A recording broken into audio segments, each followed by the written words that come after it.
You're watching the Sporting Time Show with host Doug Thompson. Sponsored by Jewelry Barn and Pawn Shop. Good evening and welcome to the Sporting Time Show. Thank you for tuning in. My name is Doug Thompson, and of course, sitting in this week is none other than Brandon Phillips, better known as Reese Davis from ESPN. You look just like him. Well, you're very kind. It's amazing. It is amazing. And the viewers out there, go ahead and email us if you agree. Those are lofty expectations to live up to, but thank you. That was very polite. You're This always is- flattering when I come on the show. This has been a big show, and it's going to be even a bigger show when Jeff Garman is on here as well, because I made the prediction several weeks ago that Right. they would win the 3A state championship, and I stand by that. Yeah, that's, again, lofty expectations, but when you have lofty expectations, it means you have a lot of confidence and belief in I those do. people or those teams. So I I do. think us and Glasgow should be very excited. And you know this for a fact that in years past, when we've had teams and coaches on this show, they go on to win. It's not like the Sports Illustrated jinx, Curse right? or No, the no, Madden no. curse. It's a reverse. It's a reverse curse. Yeah. Wow. Well, I think you should definitely chart that, because I don't know if you're making that up or if that's true, but It if is it is true. true, it certainly will help get guests in studio moving forward, especially Please. at the beginning of the year. Please don't ask me to chart things. I mean, come on. So you and I just glanced last week about Media Day because we were a little bit Right. dazed because, we did that and then we did the show. But I want to talk a little bit more about Media Day if I can for a second. It was very interesting. One is I think it's the best football media day we've ever had. And Brandon, because media was fantastic. Everybody was relaxed. Coaches were, I think, just filled with optimism, right? But one thing I noticed, watching and listening to some of the coaches, I would not want to play poker with any of them, right? And can I just bring, and you can Yes. interject, but I want to start off with Brandon Smith, right? Now, Brandon Smith, head coach of South Warren High School, he's got a really, really good team, right? Right. But listening to him, you got the feel that he had a good team, but you weren't sure, right? So you're trying to read him. He would be very tough to play Texas Hold'em against. Well, the thing I noticed, he was very appreciative of you guys having the event. And I know there's a Yes. lot of people that go into that we can't get into right now, but he was very appreciative of all Yeah. the effort which stood out. And the thing that was a real theme for him is they've got 7 starters roughly coming back on both sides of the ball. A lot of those kids have played since they were sophomores, and the thing that he really emphasized was experience. He said, obviously, lifting, work, all the things that go into being a part of a successful football program is kind of the expectation. Right. But you just cannot replace experience, particularly on the field experience, especially, last year it was really highlighted because they didn't have a preseason Right. with the COVID Right. restrictions. And now this year, at least they have that, but I think experience will be key. Yeah, and what about LJ Harbison, right? I mean, they are loaded as a Right. 2A program. I mean, they have an opportunity, if they stay healthy, to go deep, deep, deep into the playoffs. Yeah, you need to get him on the show before the season starts in person, so I know, you can kind I know. of give him another little boost this year. He's great. The Harbison family in Metcalf, just a great family. We followed his father when he was the head coach. His uncle was an interim head coach I was for a gonna while. say. But it is the, they should just call it Harbison County. It's coming, or at least naming something after all of them at some point, if it's not already. We've not had an opportunity to get up there for a game in a while, but I would anticipate it's coming. And we're going to get there. And then, of course, Max Cheney, second-year head coach of Franklin Simpson. He's going to make some things happen listening to him. Brad Hood, come on. I mean, he is just first of all, he's so funny. But, he's looking forward to a big season. Well, it was interesting to kind of see the tit for tat in that district. I know Coach Griffith was in the crowd, and so you were talking about poker faces. So Coach Hood made sure to point that out and was very cautious with anything he shared. And then obviously the jabs over to Coach Nelson and his very senior staff I know, at Warren I know. Central, and the potential for additional water breaks just for the coaching staff. And so obviously that's a group that gets along, but they certainly compete on the field as well. It was such a great day. You can actually watch the entire 2021 Football Media Day. Go to stfanclub.com/live, and click on demand, right? That's right. And then you can just see the media day right there, and you can watch it and have a great time, because we really did. It was so much fun. Yeah, and I think that event is going to continue to grow, and obviously Paul Gray's name being affiliated with that's a huge tribute that I know his family really appreciates, and I think it's just going to continue to grow, and this is one of the few areas that does it. It's going to be great. We're going to take a short break. When we come back, we're going to introduce the new member of the sports team at WNKY. Stay tuned. More of the Sporting Times on WNKY NBC 40.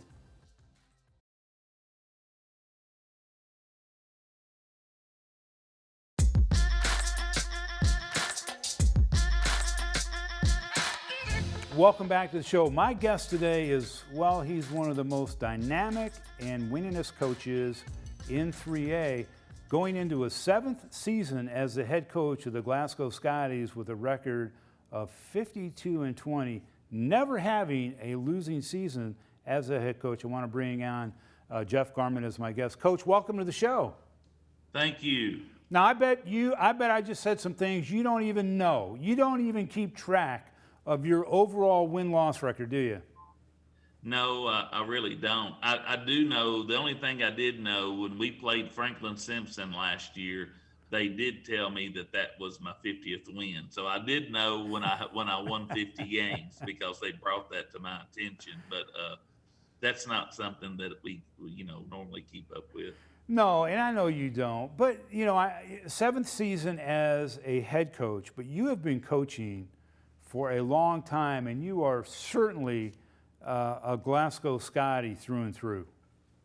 Yeah, I mean, went to school here, grew up here, all my family live here. I spent 18 years at Corbin High School in Corbin, Kentucky, and I think I'm going into my 30th or 31st year of teaching. I can't remember, but I've been at 2 really good places in Corbin and Glasgow, and they both emphasize athletics and academics, and I've been very fortunate to be around a lot of good kids, a lot of good coaches.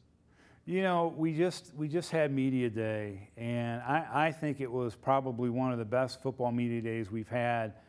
Everyone from the media standpoint and coaches seemed to be very relaxed and very, very upbeat. And I know there's some things out there that we're all having to think about and be conscious of, but 30-something years teaching and coaching, how much fun do you have every year? And I know last year was so difficult for everybody, but as a coach, how much do you look forward to getting the season started and going through the process of coaching? Just the entire process. And what I learned when I very first started coaching, I coached 3 sports for 18 years. I coached high school football, I coached high school baseball, and I coached middle school basketball. Wow. So through all these years, I've learned coaching's coaching. It doesn't matter what sport that you coach. And as it's played out, now I just coach football, but it's something that I just really enjoy. I enjoy the grind of all year long, the season, the off season, weightlifting. It still excites me to this day. And when you're fortunate enough to be able to do something that you really love, and you enjoy coming to work every day, it makes a big difference in your outlook and how you view things. So, and we've got about a minute left or so, Coach, on this segment, but have things changed much from the first time that you were the head coach or when you started coaching football to today? Well, I was an assistant for 23 years, so I thought I was prepared and ready to go. That first year being the head coach is such a big learning curve, and I learned a lot that first year, but what I still see, the kids really haven't changed over my 30-year career. The kids haven't changed. More than anything, I think the parents have changed, if you really want to know the truth. But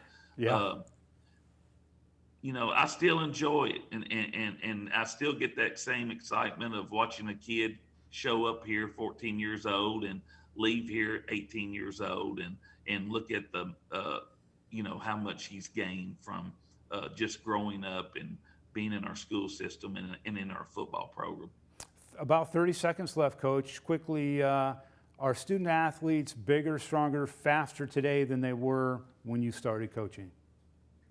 Yes, I think they are. I think the off-season training that people do now is a lot different than, weights were really, when I started 30 years ago, weights just started being a bigger thing. And I think today you've got kids out with personal trainers working on their own. I think the athlete today is better than what it was when I first started. Well, everybody stay tuned. More with Jeff Garmin, the head coach of the Glasgow Scotties. We're going to take a short break. More of the Sporting Times right here on WNKY NBC 40.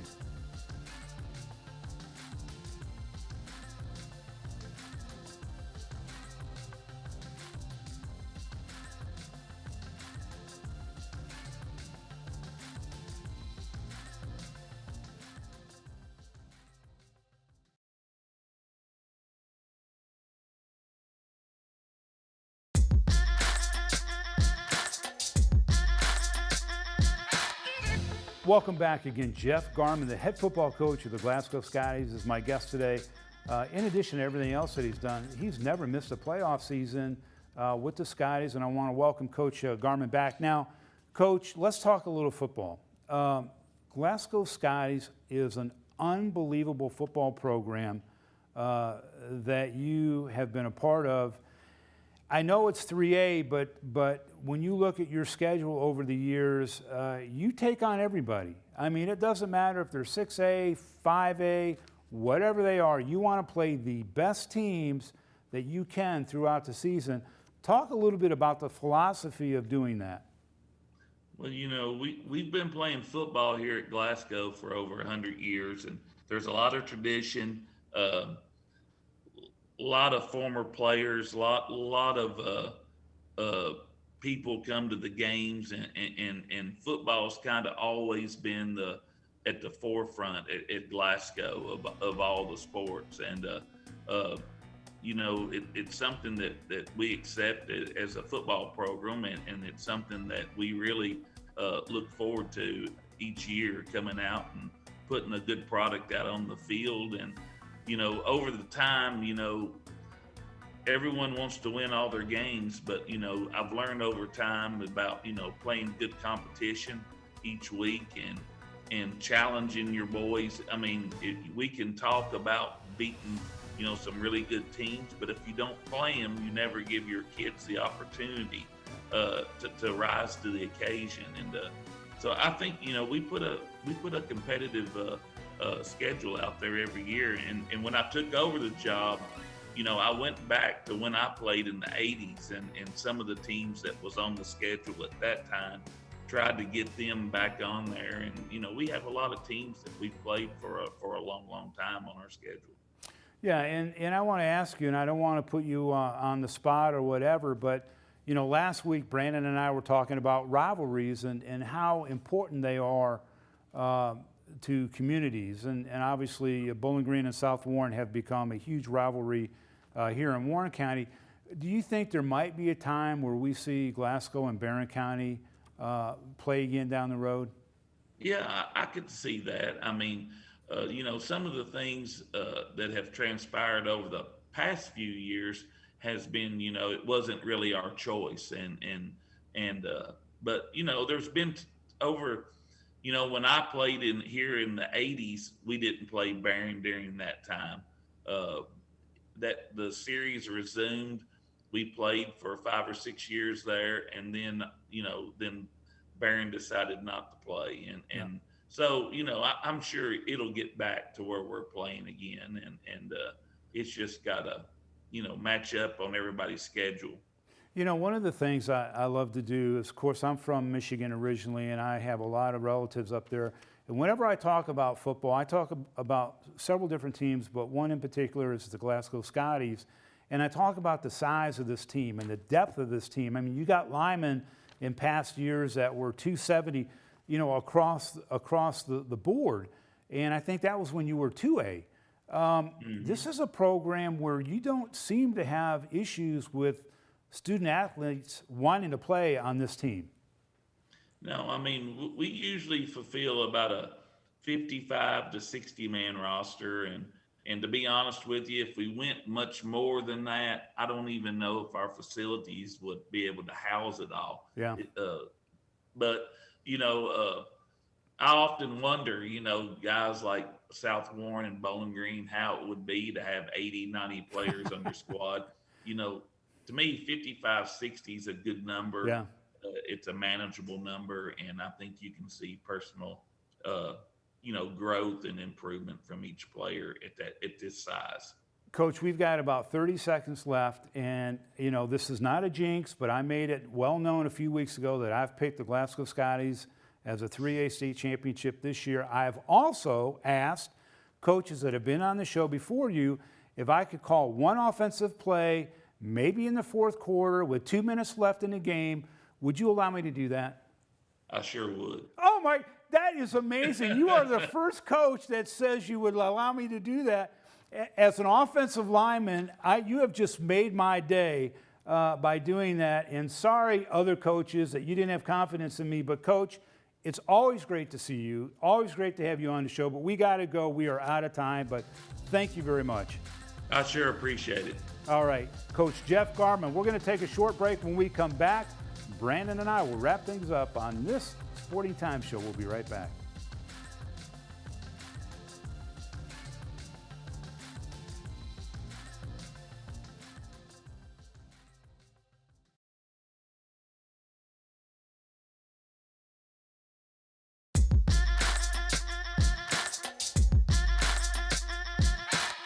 Welcome back to the show. Well, it is my pleasure and Brandon's pleasure to introduce the newest sports member of the WNKY family, Maxwell Trink. Welcome, Maxwell. Good to see you. It's good to meet you and see you. I was at the media event on this past weekend. It was really an amazing event. Got to see a lot of this football program and throughout the entire Kentucky area.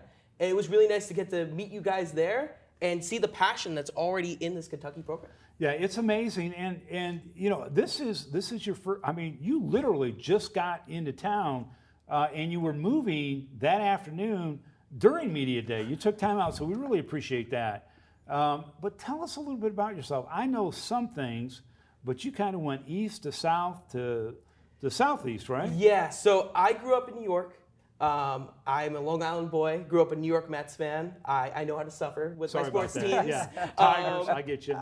So I grew up there. I went to the University of Miami for a little bit, so I got a good experience. I got to do broadcasts over there. I worked at NBC6, which is a station down in South Florida. It was a really cool experience to be an associate producer over there. And now I ended up here in Bowling Green, and I'm excited to cover not only just football, but all the sporting events in this area. Yeah, well, as Brandon will tell you, that yes, Kentucky is a basketball state. However, football is it's really amazing in this area. And, obviously with your background, I got to ask you, what was it about sports? I mean, have you always loved sports or broadcasting? So I was awful at sports growing up. I was the backup varsity first baseman for my high school baseball team. But it ended up really being that I just love broadcast. And I ended up really liking packages. I really wanted to eventually go into play-by-play, but then I realized it wasn't for me. And I just love telling stories. So I'm glad that I'm going to be able to tell stories with you guys. Well, it's amazing, and one of the greatest stories and something that you're going to be covering is going to happen on August 20th, Brandon, and that's with the Mason Cup. And Brandon, talk a little bit about the foundation, and then we'll talk a little bit about the Mason Cup. Sure. So this is an incredible event. You've probably heard of it if you're from this area, the Playing for Mason Foundation, or the Mason Goodnight Fund, which was formed in the memory of a good friend of ours, Mason Goodnight, who passed away as a fourth grader back in 2017. And so his parents, Jeff and Jana, along with an incredible group of people that are a part of that board, have formed this organization. And the real mission of this organization is to help raise funds to help youth, not just in Bowling Green and Warren County, but all neighboring counties. Yeah. And so we have several events and things that we do. I'm a part of that board over the course of the year, but our big event is the Mason Cup, which is coming up, as you said, on August 20th. Yeah. And what's amazing about this is going to be hosted by Cooper Claycomb, who is Cannon Claycomb's younger brother, right? But Cannon's at the University of Alabama. He is an amazing golfer. We're going to see him on the PGA. And Cooper is a really good golfer as well. But they bring in the best golfers, not just in the U.S., but in the world. The junior golfers will be here at Old Stone. The festivities kick off at noon on August 20th. But Maxwell, that is something that you need to go see because it's amazing. These are junior golfers like Justin Thomas, who we covered, just like Jordan Spieth, who was here at Old Stone when he was just a young golfer. So you'll really enjoy it. So everybody, make sure you tune in because we'll have coverage of that event as well. Now, I want to get back to you for a second. We've got about 90 seconds left. What do you look forward to most covering as you get here? When you are feet are on the ground. Settled in. I've heard about this Purple Spartans rivalry a lot. And I'm really excited to be covering that when it comes down to that time. But high school football is really exciting. Of course, Hot Rod season is happening right now. So I'm really excited to be able to cover those events. And of course, college football is coming up as well. So Hilltoppers are back in action. We got about 30 seconds lightning round. We know Mets are your baseball team. Who's your NBA team? Miami Heat, from covering them these past 2 years. Favorite college team? Miami Hurricanes. Go Canes. Favorite sport? Baseball. If you could be a professional athlete, what sport would you be? Probably baseball, probably first base, because I just love he being knows. there and just sitting there and getting those balls. That's it. Well, Maxwell, congratulations. You have picked an unbelievable community to be in. You will absolutely love this place. Everybody does. Brandon, always great to see you. Thank you, as always, man. Doug. We'll see you next week. All right, that's going to do it for us. Everybody have a fantastic week. Thank you for tuning in. For Doug Thompson, Brandon Phillips, and Maxwell Trink, have a great week.